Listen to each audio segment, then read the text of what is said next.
Olá, pessoal. Estamos na penúltima aula do nosso curso, do nosso módulo de Serviços de Vigilância Portuária. Lembrando que o material didático, o livro do curso, está lá no ambiente virtual de aprendizagem. Vocês podem baixar, vocês podem ler com mais calma. O documento é muito maior, as videoaulas são curtas. Essa é a nossa metodologia. A aula não termina aqui. Se você tiver dúvida, precisar da minha assistência, eu vou estar sempre à disposição. Todos os vídeos, tudo que a gente falou nesses vídeos foi uma síntese daquele material. Infelizmente, não dá para a gente falar tudo. Nós teríamos aí vários dias com videoaulas. Então, nós pegamos os principais tópicos, nós fizemos um bom resumo e não deixamos nada para trás, não. O que a gente não falar aqui está escrito lá.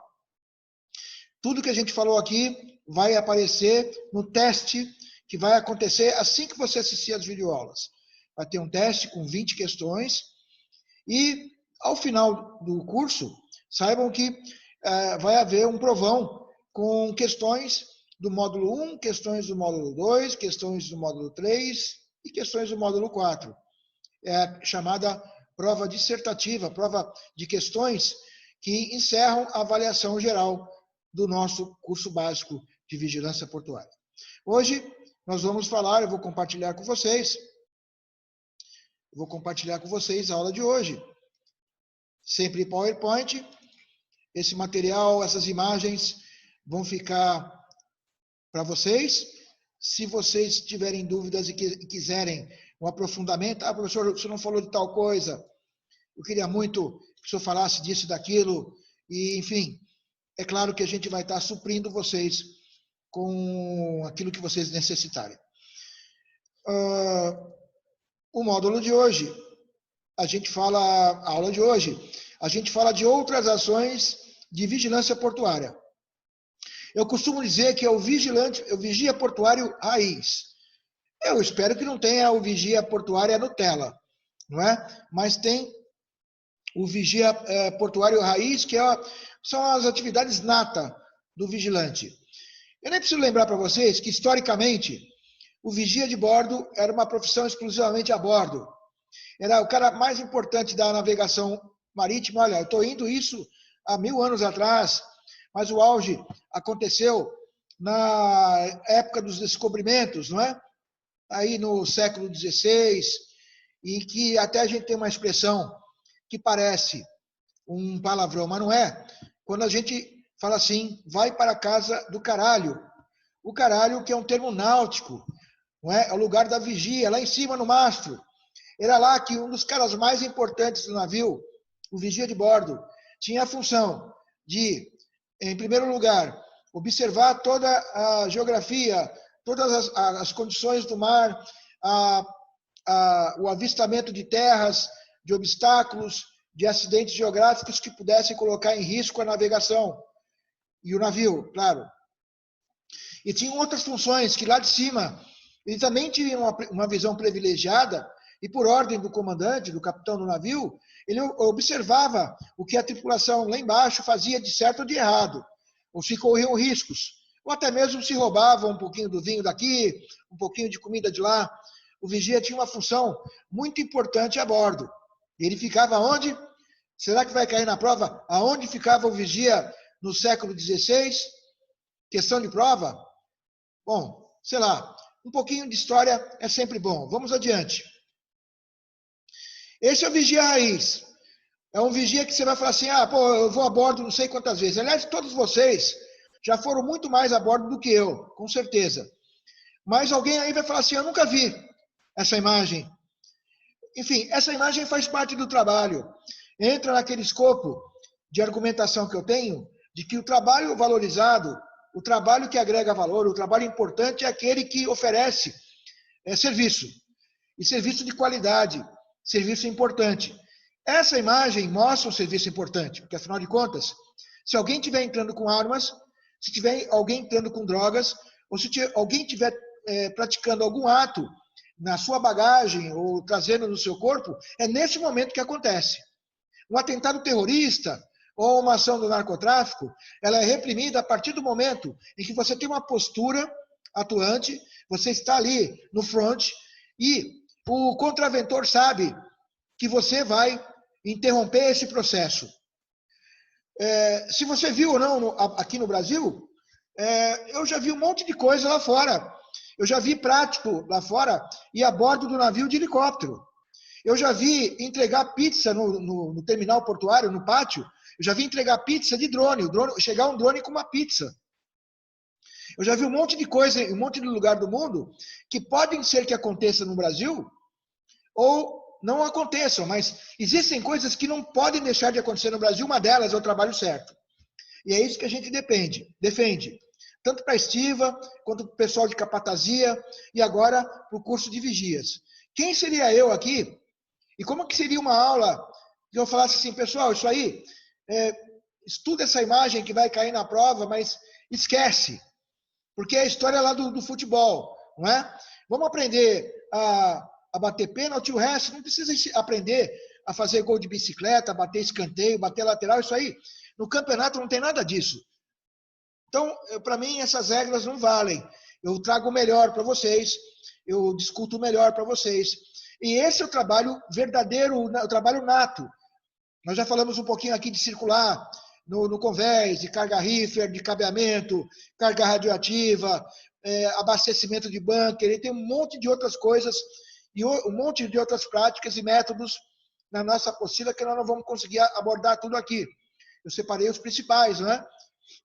Se é que são principais, eu acho tudo muito importante. Mas o trabalho nato do vigia é esse. Se, por uma questão cultural, um companheiro não acha que tem que revistar um companheiro de uma outra categoria, lamento, nós vamos ter que mudar essa cultura. Não sei se vai ser agora, eu sei o que vai demandar isso, vocês também sabem, mas esse é o trabalho a ser feito. Pode ter certeza que esse é o nível de exigência da navegação mundial hoje, do ponto de vista de vigilância portuária, de bordo e de terra. Fechou? Boas práticas. Sempre que possível, eu concordo, eu falo sinceramente para vocês que eu nunca vi o uso de detector de metal, mas eu sei que é utilizado em alguns trabalhos aqui no Porto de Santos, por recomendação do próprio armador, mas sempre que se aplicar essa providência, é uma atividade, uma função e uma ação que tem que ser tomada pelo vigia de bordo. Verificação de bagagem, sacolas, pacotes e quaisquer outros utensílios que devem ser checados. Sim, eu não preciso perguntar para vocês qual é o jeito que tem para droga aí a bordo. São vários jeitos.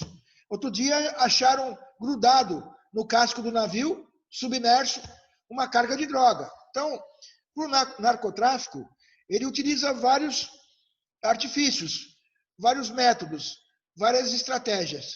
Uma delas é utilizar as pessoas. E isso acontece, especialmente no Porto de Santos, que é um hub port, um porto de grande movimentação de cargas, um porto que conecta o Brasil com outros portos grandes e, por isso, é atraente para tipo de práticas ilegais.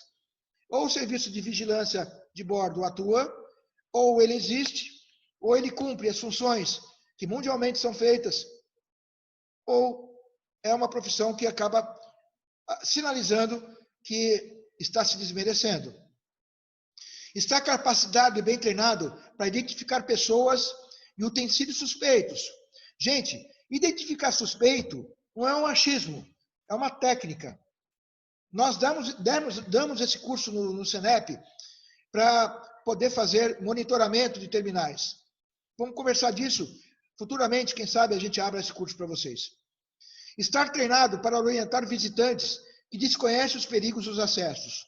Estar treinado para conhecer os riscos, as pessoas e a segurança do navio e das cargas quando os visitantes não devidamente orientados ou quando os visitantes não deveriam estar a bordo. Tem esse problema também. Quando aparece algum visitante que não deveria estar a bordo. Ele não vai ser a solução de nenhum problema, ele vai ser a causa. Práticas negativas. E quando você... Eu coloquei aqui ausência ou inaptidão para realizar as funções típicas da vigilância portuária. Gente, em qualquer profissão tem gente omissa. Tem na medicina, tem na segurança pública, tem na engenharia, tem na arquitetura, na administração, e não vai ser diferente na área portuária. O pior dos defeitos é a omissão e a negligência. Ninguém gosta de ir num hospital com dores, passando mal, e sai de lá com o diagnóstico de virose. Ninguém gosta disso. Não sabe o que eu tenho uma virose. E sai com um papelzinho para comprar remédio. E 10 dias depois, você continua com o mesmo mal. É sinal que o profissional que te atendeu, ele não cumpriu o seu juramento. Ele não praticou aquilo que ele foi formado, foi preparado. Não queiram ter o perfil desse profissional, que, como eu disse, não é exclusivo da área portuária e marítima. Em todas as profissões, nós temos profissionais ruins, infelizmente. Desconhecer o protocolo de checagem de pertences e utensílios. Como é que funciona isso? Como é que é abrir a bagagem de alguém? Ou eu vou ficar com medo de abrir a bagagem ou alguém vai me intimidar e dizer que eu não tenho nada a ver com isso. É assim que funciona? Não. Desatenção com relação à segurança das escadas. Eu tenho certeza que se eu pedir uma foto para vocês de escada de navio em situações péssimas, eu vou receber milhares de fotos. Vocês já cansaram de ver sobre isso. Existem escadas que nem podiam estar instaladas, ok? Então, cabe na função de vigilância de bordo, e está lá no manual da P&I, que ele é a principal pessoa para indicar, sinalizar e, inclusive, proibir. Ninguém pode subir nessa escada. Ninguém pode subir porque ela oferece risco de morte. E, por último, prática negativa, desatenção com relação à movimentação de pessoas em alturas. Por isso foi o treinamento de altura. Alguém me falou, professor, o curso de trabalho de altura eu acabei de fazer. Tem 20 páginas que você não viu no curso de trabalho em altura que foi dado no Prepom agora. São 20 páginas que falam de trabalho em altura a bordo, que não tem nada a ver com andaime, que não tem nada a ver com escada, simplesmente aquela escada de trocar lâmpada, não é? Tem a ver com pilhas de containers, tem a ver com acesso aos porões. Ninguém que não seja estivador sabe o que é acessar um porão de navio por escotilha, por aquela escadaria. Tá certo? É a combinação de trabalho em altura, espaço confinado e cargas perigosas. Enfim, a nossa área, ela tem uma gama de situações absolutamente típicas da nossa área. Fechou? Vamos lá. A cada aula tem um naviozinho diferente, repararam, né? Eu tento enganar vocês trocando de gravata. Só tenho gravata azul, esqueci de vir de outro. Só tenho gravata azul e uma laranja. Então, eu espero que vocês entendam aí que eu tenho que estar diferente a cada aula, né? Olha aí uma situação de risco, gambiarra. E ó, até que essa escada aí tá boa, hein? Eu vi um navio pirangueiro lá no 12A, que, pelo amor de Deus, para ir a bordo só Homem-Aranha. Tá certo? De vez em quando vocês me mandam umas fotos dessa aí, para a gente tirar uma onda, porque a gente não pode ter uma situação como essa. Verdadeiramente. Eu vi lá no 12A uma escada que nem o Homem-Aranha subia. E o trabalho o protocolo, que eles chamam de cerimonial, nato, né, raiz do vigia de bordo, que é a identificação, o registro de saída, de entrada, a entrevista, muitas vezes em inglês, né? É o detalhe que nós vamos corrigir no capítulo, no momento seguinte desse curso, fazer um belo curso de inglês com todos vocês, tá certo? Para a gente poder evoluir, é importante, né? Quem sabe a gente abra isso para os filhos de vocês, para as pessoas que vocês acham que tem que participar disso. O inglês portuário é uma coisa maravilhosa, existem termos que só aqui a gente tem. Por fim, o que faz? Isso vai cair na prova, com certeza vai cair na prova. Por favor, eu peço que vocês saibam escrever isso, se tiver que escrever, ou botar alternativa quando tiver que pôr. Vigilância de embarcações. Atividade de fiscalização de entrada e saída de pessoas a bordo das embarcações atracadas ou fundeadas ao largo, bem como na movimentação de mercadoria nos porta-lós, rampas, porões, convéses, plataformas e em outros locais da embarcação. Isso está no artigo 40, inciso 5º da Lei 12.815, de 2013. E assim está a definição para a estiva, para o pessoal de capatazia e de todos os demais trabalhadores portuários. Isso tem que estar na ponta da língua. Eu quero vocês update com relação a esses termos. a saber o que é o trabalho de vigilância. Sabem muito bem o que é o trabalho de estivador. Mas agora nós estamos dando um plus na carreira, na ascensão profissional de vocês. É isso aí. Próximo vídeo último. A saideira, a despedida. Desafios e riscos do trabalho de vigilância portuária. É o capítulo 3 do nosso livro. Nós vamos sintetizar numa apresentação. Espero que tenham gostado até aqui. Está aí o nosso telefone. Entre em contato conosco, caso queiram alguma orientação, dirimir alguma dúvida, fazer uma crítica ou reclamar. Muito obrigado, fiquem com Deus, usem a máscara.